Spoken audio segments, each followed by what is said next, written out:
Welcome to this week's edition of the OCU Athletics Update. I'm Andrew Himes, and this week we're talking to Delaware Resource Group Superstar Athlete of the Week Matthew Madama and volleyball coach Nikki Dyball. Here on the OCU Athletics Update, we're talking to Delaware Resource Group Superstar Athlete of the Week Matthew Madama, a senior from Carnegie, Pennsylvania. He comes off of winning all three sculling events at the head of the Oklahoma Regatta this past weekend, and talk about those events this weekend. You got to row under the lights at the head of the Oklahoma this week. Yeah, rowing under the lights for the fourth and final time as an OCU athlete was phenomenal, and it's like nothing else.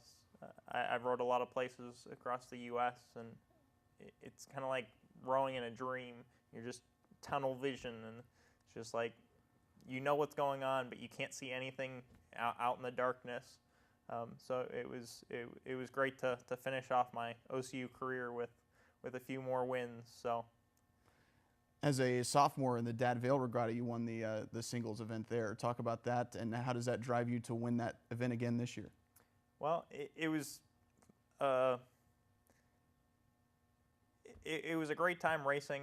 My sophomore year, I didn't really know what to expect. Obviously, it's great to bring home a win for OCU. And then my teammate Edgar winning it last year and his second win in the championship single there. But that brings me to my dilemma for this year because Dad Vale's happens to fall on the same weekend as graduation. So do I choose to graduate or do I choose to take a stab at the second title, which would bring me up even with Edgar, and he and I have a very I wouldn't say we're very competitive against each other, but he's been a little bit of my inspiration to want to go back my senior year and finish off strong. So we'll look forward to that decision to be made in the spring sometime. You talked about your teammate Edgar Voitmanis, who won that championship last year. Talk about the tradition that OCU has been able to build in that event. Well, as OCU has started the rowing program about 10 years ago, sculling has always been the priority. Most colleges are primarily a sweep team, and it's great for building team unity and really developing some team skills. But sculling goes a little beyond that, and it helps you connect with what you're doing in the boat. So rather than just being put into a team boat and following the person in front of you, it allows you to develop some chemistry to really understand what rowing's about. And OCU has made that a priority for us as rowers. And it has come a long way over the last 10 years, and I hope it'll continue to go farther. So where we've stopped with 3 titles, hopefully we can keep building up and keep that trophy in OCU's hands. You were also teammates with John Riesenberg, who was recently named to the Oklahoma City 30 under 30 list for business leaders. What does him being named to that list say about the OCU rowing program? There are also 7 other OCU graduates on the list, so you see the school's tradition coming through in that list. Well, I think that just proves that rowers, aside from being an OCU athlete, will succeed in life.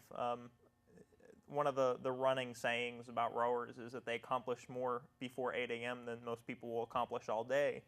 And I think that's very true. And aside from the academics at OCU, which are obviously very great and will already set us up to succeed in life, rowing just adds to that. And if you can learn as much as you learn in the classroom at the boathouse and just really utilize what's given to you and utilize what's being put in front of you to really kind of mesh the two together. You learn the knowledge in the classroom, which OCU does a great job of, and then you learn how to apply it to a team aspect at rowing. And I think rowers in general will always be set up to succeed in life, let alone being an OCU graduate. So John is a good friend. I knew him for the first 2 years, and then he graduated, and I see him from time to time. But He's definitely accomplishing a lot, and I think he can thank rowing for a little bit of that, but he definitely works hard, and that's what rowing and OCU are all about. What's your major here at OCU? Exercise science. And what kind of career plans do you have? I'm looking into chiropractic school at the moment, so I'll apply to a couple schools here in the next couple weeks and see if that's something that I want to pursue after I graduate. What does being a member of the Stars family mean to you?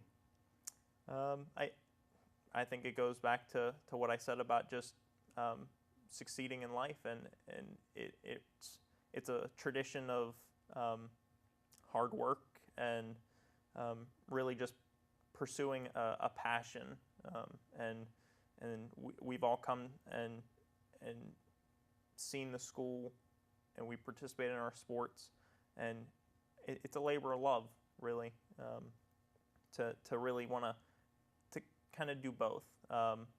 Athletics by no means are easy, but neither are the curriculums here at OCU. So I think those athletes that choose to do both,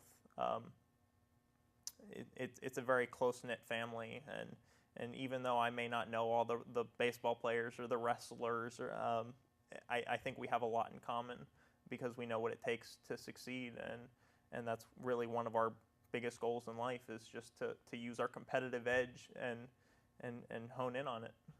All right, very good. We're talking to Delaware Resource Group Superstar Athlete of the Week, Matthew Madama. Will he row or will he graduate? I'm sure you can find out on OCUsports.com.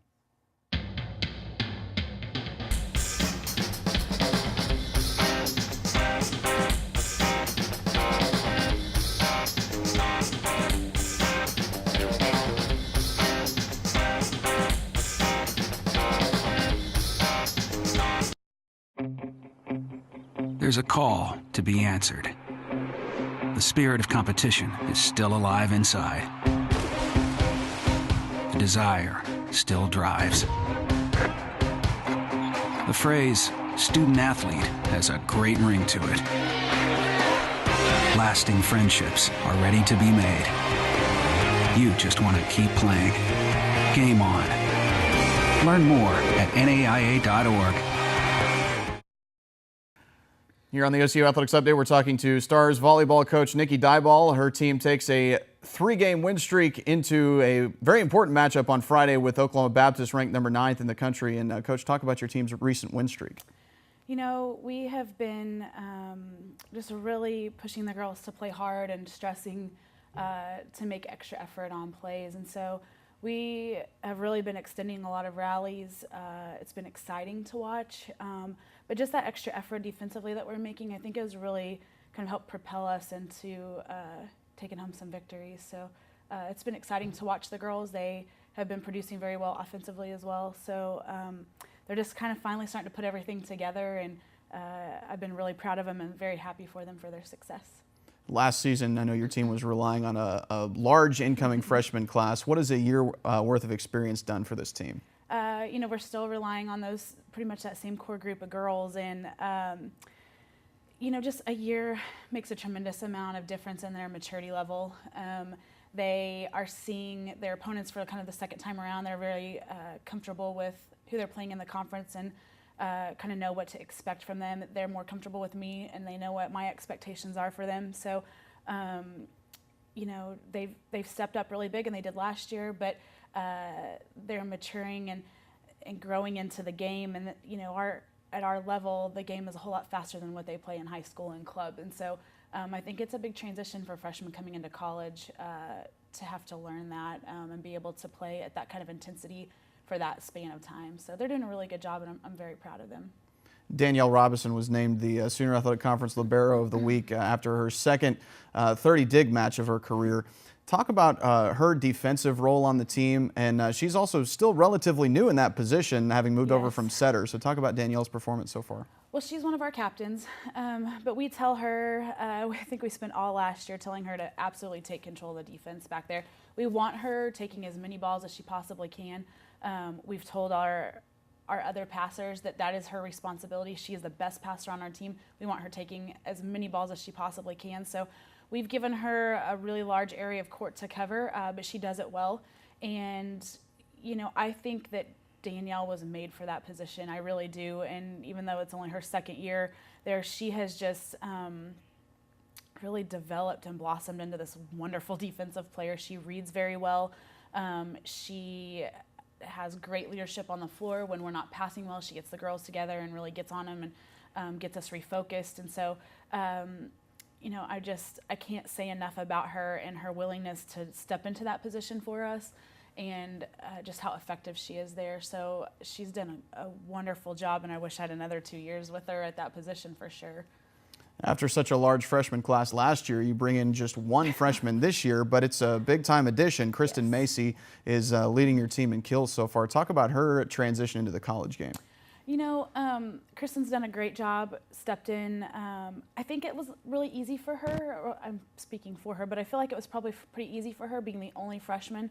Our team just really rallied around her when she got here. And before, so actually there were several of the girls that had contacted her and tried to just make her feel really welcome before preseason even started. So it was natural, I think, for her just to step in and play, because it's felt like she's been a part of us for a really long time. So she still has some areas that she's working on, but she does a great job for us, and I'm excited to see where she goes in a couple of years. You've got a pair of reliable setters on the team, Hannah Mitchum and also Heather Watson.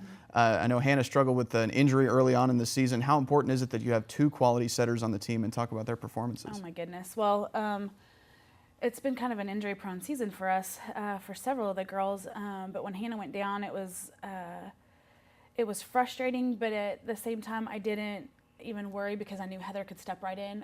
She has phenomenal hands. She reads the game very well, knows her hitters and their likes and dislikes as far as set location and tempo. And so she does a really good job leading for us, and Hannah does as well. So they've each been called to play in different roles at different times. They've both set the offense by themselves. They've done it together. And so they just work really well with one another.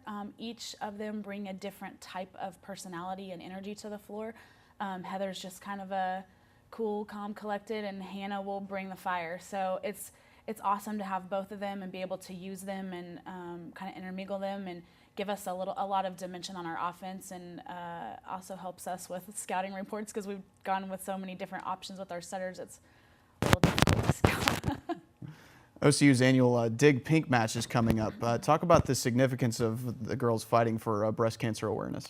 I think all of us at some point know somebody that has been affected by this. And so though I've had no family members, my assistant basketball coach in college and a very good teacher that I had in school had breast cancer and are fighting through it. So I just think anything that we can do to bring awareness and show support for these women is awesome for us to do. And so, like I said, at some point everybody, I'm sure, has known somebody that's battled it. So we just want to let people know that we support and want to be there and bring awareness and just help further the cause. You played on national championship teams in basketball and volleyball in college. What ingredients go into a championship team? Well, it's funny, when I knew this question was going to be asked on Facebook, several of my teammates and I have been from my basketball championship had been talking about just what was it that made us, took us to where we were, because several of us are coaching now, and it's hard to pinpoint. I know from the volleyball aspect, my championship team should not have won that game. We were at a 5'6" middle and completely undersized, under athletic compared to the team we played. But I just think when you get a group of people together that are passionate, that are so fully committed to the team that nothing else matters, you've got the ingredients for greatness to happen. And so we constantly tell our girls, play without limits, play reckless, go out without fear, play for each other. And so just trying to instill those things that I know that my coaches on those teams try to instill in us. So we're just trying to build that here, and I think we're on our way for sure. All right, we're talking to OCU volleyball coach Nikki Diboll. You can keep up with the Stars' progress on OCUsports.com.